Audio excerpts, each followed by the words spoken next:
Saturday morning, ripples through the college football world. Tennessee moving on from Nico Iamaleava. So here's when we were last with you on Thursday, there had been a little bit of a buzz behind the scenes that, there's some efforts by Nico's camp to look into a new restructured, updated NIL contract, stuff that had been going on for really since December. And look, to lay some context, Nico is not alone in this. There are players and there are teams and schools and collectives all across the country that since the end of the season and maybe even before the end of the season, they had been discussing ways to update the deal. And some of these have gone through with some conflict. Some of these have gone through with much less fanfare. But then on Friday, Nico misses a team event. Nico misses spring practice. Now, all of a sudden, you're going into Friday night like, okay, so is this going to be a big deal or not? Because Tennessee's spring game is on Saturday. And then again, Saturday morning, we get the news that Tennessee is moving on. So we've got a former five-star prospect, somebody who's long been viewed as one of the most talented quarterbacks in the entire country, is now going to be into the transfer portal when it opens later this week. Tennessee, a team that was in the college football playoff last year, now needs a new starting quarterback. Danny, where do you want to start with this? Man, this is absolutely wild. You guys know this because I was texting with you guys when the news was kind of coming out Thursday night, Friday morning. I didn't believe it because I didn't think somebody would be dumb enough to call out the reporter that broke the story and would call that guy a B word and shoot it down when it was all actually true. Right. So like, that's where I was like, and I actually made fun of the site that reported it. And I was like, oh, they're going to look awful. And then I got a text from one of their guys from Staples, from Andy. He's like, you might be wrong on this one. And I was like, and we got a little bit of debate about our site versus theirs, but that was aside the point. And so I was like, all right, and he was like, can you take it down? I was like, sure. I like Andy a lot. I think he's really good. So I took it down and thankfully did, because I would have looked like an idiot. I was the one that looked dumb, but then I was texting Andy after. I'm like, it's so unbelievable that I was like, there's no way this can be real. But then we've seen so many dramatic changes in college football in 2025 that of course this should be real. This is what players are doing now. I would push back on something you said, Chip. I don't think this is the same as everybody else who transfers. I think this is I'm saying different. A renegotiated deal. Yes, Like, agreed. teams all and collectives and players have been like, this has been something that's been even going up like this week. There have been players that have been like getting re-upped deals that don't have this much attention. Yes, but I hate the way this was handled by Nico and his team, whether it's his dad, his agent, his people. I think it was a massive misplay on his half, and I'll be very curious to see how it ends up in the end. I think he's incredibly gifted. I think he could end up as a potential first-round pick in the NFL draft, and if he reaches all his potential, he could be a top 5 pick. But I worry about the damage this could do potentially to his career arc going forward. Totally. So why don't we see this in other sports? You mean ones with contracts? Right. Because ultimately, the schools still don't want the ownership of actually making these guys employees. So I don't have any sympathy for Tennessee on this or any of these schools, because you're outsourcing your payroll to a third party because you don't want the headache of being employers. Even with the house thing, like, it's still going to be kind of complicated. So, like, sorry, you guys don't want to be employers. You got to deal with all this, kind of extraneous stuff. Now, it sucks. I think the way that Nico's camp handled it, I think him calling that reporter a bitch is kind of emblematic of probably how his representation handled the whole situation. So, yeah, like, I'm not surprised that they jacked this up. And I'm a little bit sympathetic to Nico if he's making 2.4 and he sees Carson Beck or whoever making 4.5 or whatever it is. Like, Carson Beck sucked last year. If I'm Nico, I'm like, damn, he shouldn't make almost double what I make, even though I wasn't great necessarily. And in that system that Tennessee runs, like, a lot of guys can put up numbers. I think Tennessee will largely be fine, I think. But part of this, like, the root cause of this headache is that you don't have guys on real contracts because you're outsourcing the employment status to look. Tennessee's collective's awesome. Like Spire crushes. They're probably one of the model collectives out there. But everybody has to deal with this because they're not on real deals. They're on these NIL deals, not actual employment contracts. And the reason for that is the schools want to keep more money for themselves. So like, I'm not super sympathetic to Tennessee on that point. Now, I think the timing of it really sucks. I think Tennessee will be fine. They'll get somebody. Like to the graphic we just had there, games with 9 or more yards per attempt. Tennessee, Chattanooga, NC State, Kent State, Oklahoma. That's like the one decent defense he actually put up good numbers against. Mississippi State, Vanderbilt, whose defense sucked. Their offense was pretty damn good last year. And UTEP. 7 or under, and some of these are way under, like in the 3s or 4s, which is basically unplayable, like below replacement level. Arkansas, UF, Bama, Kentucky, Georgia, Ohio State. So what are they really losing here? I think Tennessee is losing the opportunity to maybe have a superstar if he was going to take a leap, like because he was 19-5, touchdown, interception.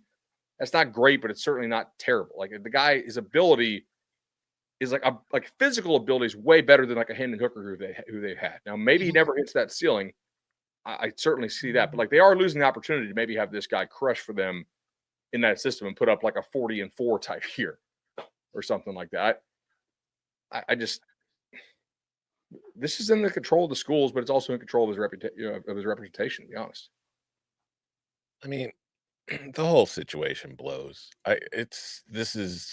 This kind of situation is what I haven't liked about all the changes in college football over the last few years. But I think Bud really hit the key point already, is that like I saw over the weekend when Tennessee, like when the reports broke, was it Saturday morning? You said that when like Thamel first tweeted that the Tennessee's moving on. Saw a whole lot of good for Josh Heupel and good for Tennessee. I will go with the good for Josh Heupel because as a coach, that's not an easy decision to make in spring before the season starts to get rid of your starting quarterback. But like you were saying, Bud, kiss my ass with the good for Tennessee. Tennessee's to blame for this. Every single one of these schools is to blame for this. The entire system has spent the last 25 to 30 years focused solely on finding ways to make more money for themselves. The conferences have hired more commissioners with the sole goal of figuring out ways to bring in new schools and get better television contracts to make more money for themselves. They have not instructed the NCAA, which they are, the entire body makes up the NCAA, to do anything about the train barreling down on them on the tracks, which was going to be the fact that, shit, if we're making all this money, we're going to have to start giving these players some of this money. Instead of, while knowing that was always going to be the case, they then just spent the last 20 years figuring out ways to make more money, to put more money around themselves on the train tracks, thinking that would stop the train. Instead, they could have tried to figure out ways to make this work. We could be in a situation now where Nico would have been under contract, but instead of trying to hire people to do it to themselves, they had to make Congress do it for them and force their hand, and now they're begging the government to figure it out for them. This is a situation that's been 25 years in the making. I don't know if this is an inflection point. I don't know if this will actually get anything done. But just don't come to me saying good for Tennessee or good for any of these schools for standing up for themselves. No, man, you guys have had 30 years to do that. You chose not to. Oh, see, I disagree. I say good for Tennessee because I think what schools are going to have to do as you're starting to pay the players, and the NFL has always tried to do this in evaluating talent, evaluating players. You can evaluate arm strength, you can get a 40 time, you can look at film, but what you can't evaluate is a player's desire. Does he view himself as bigger than the team? Is he a selfish player? Does he want to do what's best for him? Or at times, will he make a sacrifice for the program? I think what Heupel saw was a player who thought, and he said this after, which I commend Josh Heupel for the way he handled it, because he didn't say anything bad about Nico. He thanked him for his time and said, go on. But I do think what he was alluding to was saying no one's bigger than the T is the sort of mentality you've got to weed out, because I think that's what Nico was like. I should be paid more. I should be getting this, when that's debatable. But I think it is good for him, because what if they would have been playing? What if they would have made the playoffs again? And the same exact thing happens. You got a player who's going to go back to the same tactics that he used. I think they avoided a potential disaster unfolding if he had actually lived up to expectations, because then he might have asked for $8 million right before the playoffs started. I agree with you. That's good for Josh Heupel to make that decision. I said that. What I said is, don't tell me it was a good decision by the school. You're going to say the players are selfish for doing this by holding out like in a playoff game. The schools have been selfish for 30 freaking years, Danny. All they've been doing is hoarding the money, doing everything in their power to make sure they didn't have to share it with anybody. Now you're going to call the players selfish? Well, I think we can all be selfish. Asshole. That's what I'm worried about for the sport in general is money is ruining it. Just like the NBA has been ruined by the power of the almighty dollar. I think the influence of money from both sides, from everybody, has really tarnished the game. That is all I hear from fans, is how disappointed they are. And some are antiquated old takes. Like, I was talking with a guy yesterday. He said players shouldn't be allowed to make more than $100,000. And I was like, why? And he really didn't have a good answer. He's like, because they're in college, And I'm like, well, you've got to start. Like, I'm not saying that. I'm saying just because the system is flawed, we shouldn't have to defend the player's actions. I think what he did was incredibly foolish and short-sighted. And I think it's okay to criticize both, because I think you're right, Tom. You are absolutely speaking facts, but I don't think that exempts Nico from criticism, which I see a lot of people trying to defend Nico. Yeah, he should go get his bag. He could have done it in December when he entered the transfer portal. He tried to do it in December. Right. And then it didn't work, which brings me to the point I did want to make. Would this all have been avoided if the coaches had got what they want and we fixed the spring portal? If we eliminated the spring portal? Maybe. Or maybe it happens, because he wouldn't be allowed to go play somewhere else. Just one thing, go back real quick to be clear. I'm not absolving Nico of any of this. I think him and his camp are just what's the word I want to use here? Poor decisions. But anyways, going back to your new point about the spring portal, would it have eliminated this? Maybe, but I don't know if you can eliminate this while there really are no rules. Like, everybody's going to figure out ways to try to do this. And it's like, there's all this leverage. And some of the thought was, like, with the house settlement and all this stuff coming, a lot of players and their agents or their families were sitting around probably thinking, this might be our last chance to get that huge unregulated payday. Mm-hmm. So now we have to do this now. I don't know if the portal really had anything to do with it, because they're just worried that once the ruling comes down, everything's going to be, by the book, and there's certain limits to what you can get. So I don't know. Or the fact that the salary cap is about to go up, and so now is the time when there's going to be more money around that you might be able to command. I mean, it's like the market conditions are such that you feel like you would be deserving of more just because there's more to be out there. I don't know. Sorry, bud. Well, no, I have a lot of thoughts on this. I was kind of writing it down over the weekend. Do you begrudge Nico if the thought process is this is a Mickey Mouse offense? And I'm basing this off like what a lot of NFL people say. I've been listening to a lot of draft podcasts, just trying to catch up on what's going on with draft stuff.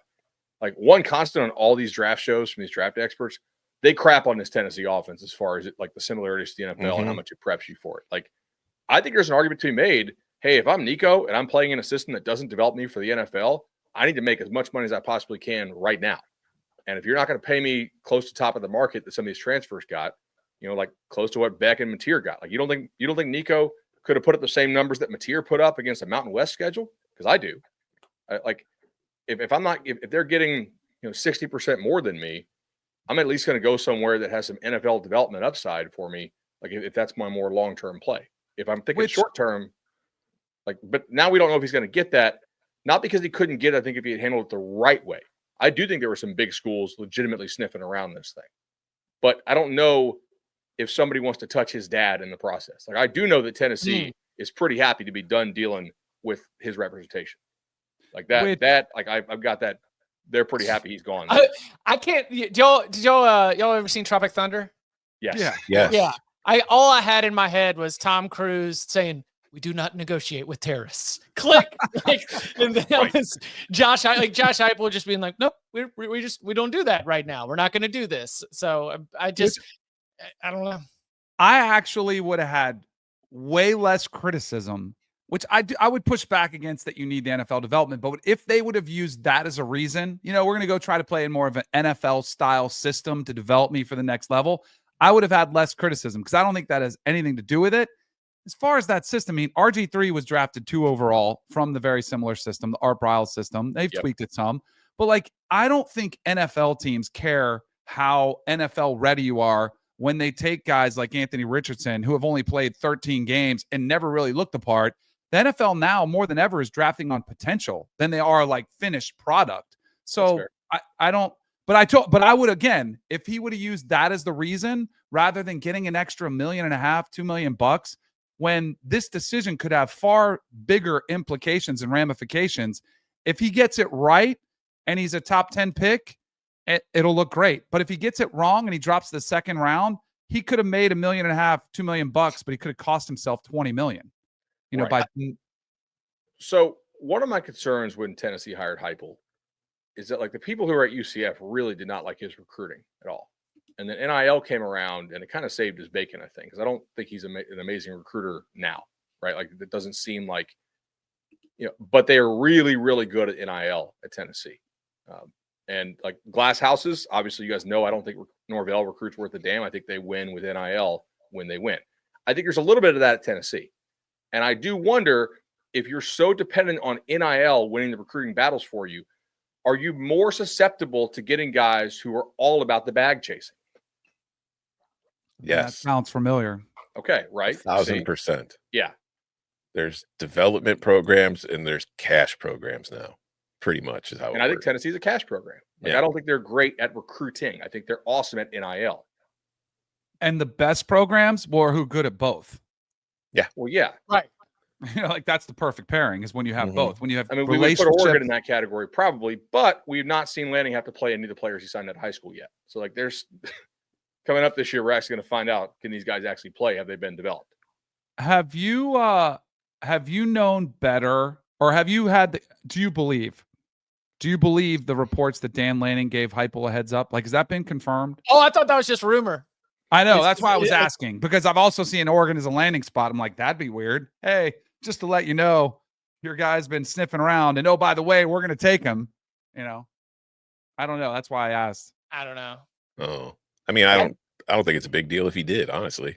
Oh, no. I mean, it's just that's some classic college football stuff, it's like, and you heard how the story broke, right? Like it turns out coaches are friends and they talk to each other. And it's like if your friend's quarterback's dad is calling you up and trying to see how much money you're willing to give for his son, you might tell your friend, especially if you're not interested. Maybe if Dan Lanning was interested, he keeps his mouth shut. But if he's not interested, you might give your friend a call or a text and say, hey, you should probably know this is going on.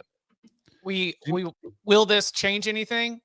I think it will, maybe not concretely, but his whole story is the last 4 years. 2022, we get our eyes on an $8 million NIL deal. We see it.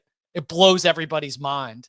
He's like the first poster child of this new era where everyone's just like amazed at all the money that these guys are making. Now, we've got this exit and things going south at Tennessee. The Tennessee Attorney General sued the NCAA when the NCAA started to look into said $8 million deal. Like everything about this guy has just been like so in the moment for how crazy things are in college football. So I can't say that there will be a concrete rule change from the way that this has gone, but the story of Nico Iamaleava in college football will forever be a story that we use to tell how insane NIL and the transfer portal and just sort of like roster construction and recruitment. He embodies it all. Like he is the 30 for 30. The 30 for 30 is about Nico. And then that tells the story of a lot of chaos that's been going on in college football. Tom? Do you think the signed poster I got last year is worth anything now? Yes. Listen, because I was going to ceremoniously throw this out. You're out. Listen, man. Like Nico. I'm not on Tennessee. I'm not out on Nico. Listen, Nico's going to crush the Sun Belt next year. It's going to be yeah. awesome. Oh, come on. Okay. I can't wait till he's playing for North Carolina next season, Chip.